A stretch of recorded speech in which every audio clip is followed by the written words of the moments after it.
Saúdo a todos com a paz de Cristo. E nesse minuto de esperança, eu gostaria de ler no livro de Gênesis, capítulo 9, a partir do versículo 20, que diz: Começou Noé a cultivar a terra, plantou uma vinha, bebeu do vinho, embriagou-se e ficou nu dentro de sua tenda.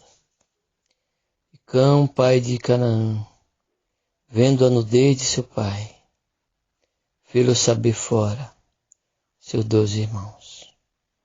Então Sem e Jafé tomaram uma capa e puseram-na sobre seus ombros, indo virados para trás, cobriram a nudez de seu pai, tendo os rostos virados, de maneira que não viram a nudez de seu pai. Despertando Noé do seu vinho, soube o que seu filho mais moço lhe fizera. E disse: Maldito seja Canaã, escravo de escravos seja para seus irmãos. Se mais bendito seja o Senhor Deus de Sem, seja-lhe Canaã por servo. Alargue Deus a Jafé, habite ele nas tendas de Sem, e seja-lhe Canaã por servo. Viveu Noé depois do dilúvio 350 anos. Foram todos os dias de Noé 950 anos e morreu.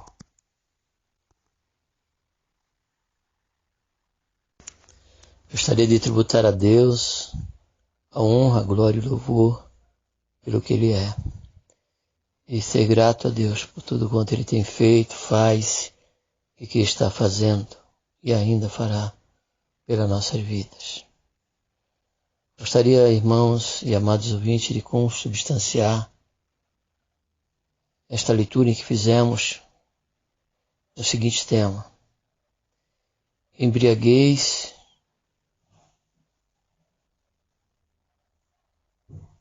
um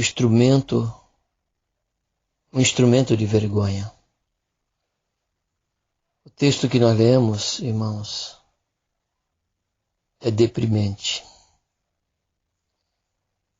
Deprimente porque de Noé deveria estar o exemplo, deveria vir o exemplo. E até então estava sendo desta maneira. Noé foi um homem justo, porém um homem que tinha as mesmas fraquezas daqueles que morreram sob as águas do dilúvio. Porém Noé confiou em Deus, obedeceu a Deus e escapou do juízo. E aqui, logo que escapou do juízo e pôs o pé em terra, nós vimos que ele levantou um altar, irmãos.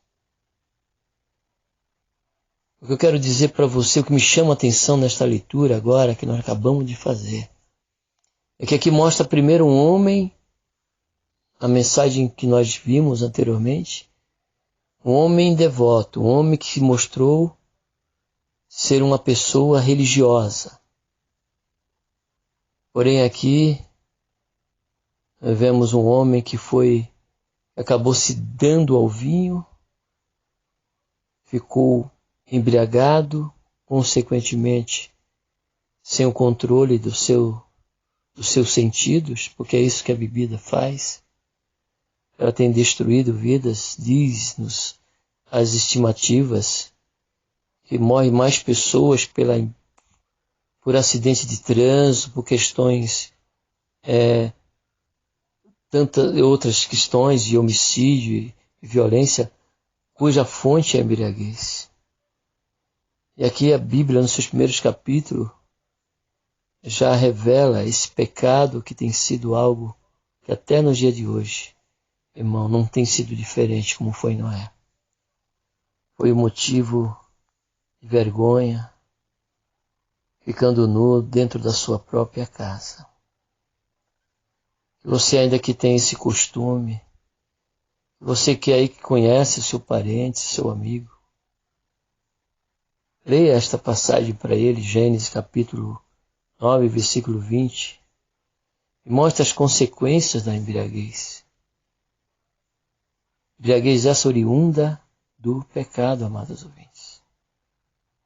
Mas nem todos precisam seguir o mesmo exemplo. É porque as pessoas fazem algo e que se torna público, e nós devemos também fazer, amados ouvintes. Nós não devemos ir pela multidão. Porque certamente o fruto será a vergonha. E a vergonha traz consigo a decepção. Que o Senhor tenha misericórdia de nós. Que Deus não dê um espírito como Sem e como Jafé. Não um espírito como Cã, seu filho. Vendo seu pai naquela situação, ainda foi notificar, tornar público a nudez do seu pai. Que nós possamos ser como Sem e Jafé, irmãos. Possamos sempre usar meios que possam cobrir a vergonha daqueles que se encontram em vergonha. Que nós não sejamos aqueles que venham a difamar, a ser instrumento de difamação, mas que sejamos instrumento, amados irmãos, de restauração de vidas. Ajudar pessoas que precisam reconhecer o seu estado e a necessidade de uma atitude que mude a sua vida. Eu me lembro nessa ocasião, meditando sobre esse versículo, irmãos, eu trabalhava na viatura, no Tático Móvel, em determinada ocasião, ali em Bertioga, chegou um bêbado, todo cambaleando e parou justamente na minha porta, que eu estava andando com a viatura devagar e brequei a viatura. Ele parou na minha porta com aquela voz pesada, né, carregada por causa do álcool, aquele estado deprimente pela sua expressão, né, pelo seu testemunho. E eu começava a aconselhar aquela pessoa para que ela não fizesse mais isso. Perguntei se ele era casado, ele disse que era. Perguntei: você vai chegar desse jeito? Olha o jeito que você está, como você vai chegar em casa. Que exemplo você está dando para a sua família, amados ouvintes? E eu comecei a aconselhar ele. Falei: vai para a tua casa, toma um banho, não faça mais isso. E nesse inteirinho, o sargento que estava do meu lado, que não era uma pessoa que conhecia a Deus, que não tinha um espírito de que há uma esperança, há condições de a pessoa se levantar se nós não tomarmos a iniciativa como Cã, assim como Jafé. Que nós não sejamos aqueles que vamos dar uma dose maior na embriaguez das pessoas, na situação em que as pessoas se encontram. Porque isso é uma figura, a embriaguez é uma figura de tantas escolhas que fazemos na vida, as quais somente nos traz a um quadro de vergonha, um quadro, né, de insignificância.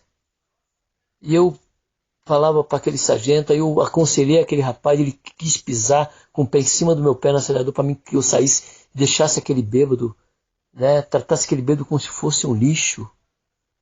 Mas aí eu segurei o carro, não deixei que saísse, aconselhei aquele homem, não porque sou melhor do que o sargento, não, porque eu anteriormente de conhecer a Jesus, eu andava da mesma maneira, eu gostava de tomar minha cerveja e muitas vezes chegava em casa, né, só Deus sabe como. Mas no dia em que eu ouvi falar de Jesus, houve a esperança e a confiança em Jesus, ele fez com que, dando essa oportunidade para que Jesus entrasse na minha vida, verdadeiramente ele mudou a minha vida. Eu já não tive mais prazer por aquilo que se tornaria vergonha na minha vida. Não só tratando da bebida alcoólica, mas de tanto as outras escolhas que fazemos neste mundo. Aí depois, quando eu saí, só para encerrar, irmãos, amados ouvintes, eu falei para aquele sargento, sargento, esse homem que está aqui, estava aqui fora, bêbado, ele é uma alma. E ele precisa de ajuda. Ele não precisava de encontrar mais alguém que o pisasse, que o lhe humilhasse. E disse para ele que Jesus disse a seguinte maneira, que aquele que mais perdoa é aquele que ama. Porque eu falava para aquele sargento, para aquele meu colega de serviço, falei: sargento, já pensou se todos que ele encontrar, esse homem, encontrar pelo caminho, todos fizer como o senhor gostaria que fizesse? queria que eu fizesse? Qual a esperança que aquele homem vai ter de se levantar? E assim é, irmãos. Essa palavra que nós lemos fique como exemplo para quando você vê pessoas assim como Noé ficou, né? Pessoas que estão num estado decadente por conta da sua escolha. Não se sinta você, porque não está naquela situação firme, você esteja no direito de humilhar, no direito de divulgar, no direito de tornar público, não. Se você puder fazer, faça como seja a fé. Ajude, porque o mínimo que nós podemos fazer certamente contribuirá e muito para que aquela pessoa reflita sobre o seu estado e sobre a sua atitude. Que Deus nos abençoe e nos dê um sentimento sempre de restauração, um sentimento de levar as pessoas à esperança e proclamar para elas que ainda há uma esperança, dependente da situação em que ela esteja. Que você entenda, por final, que não só a bebida, não só a embriaguez, mas qualquer outro tipo de vício, só tem um fim, só tem um instrumento, só tem um fruto: vergonha. Que o Senhor tenha misericórdia de nós, perdoe nossos pecados, restaure a nossa vida e nos conceda que nós sejamos instrumento para ser exemplo e não para sermos um exemplo, um instrumento de vergonha. Que o Senhor tenha misericórdia. Pense nisso, medite sobre esta palavra. Em nome do Senhor Jesus. Amém.